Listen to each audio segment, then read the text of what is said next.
Hello दोस्त नमस्ते। हम लोग एक चुटकुला गाना गाने जा रहे हैं। अच्छा लगे तो आप लोग लाइक सब्सक्राइब जरूर करिएगा।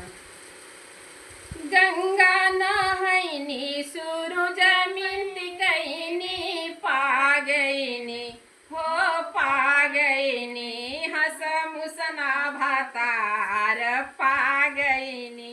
अरे गंगा नहैनी सूरज मिनती कैनी पा गईनी हो पा गईनी हंस मुसना भातार पा गईनी।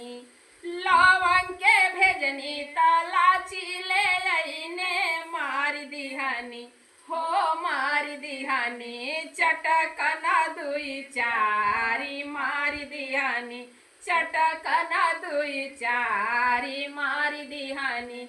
घर में से निकड़ेली सासू बढ़तिन बहू काहे मरलू बहू काहे मरलू हमर बेटा तू आजू काहे मरलू।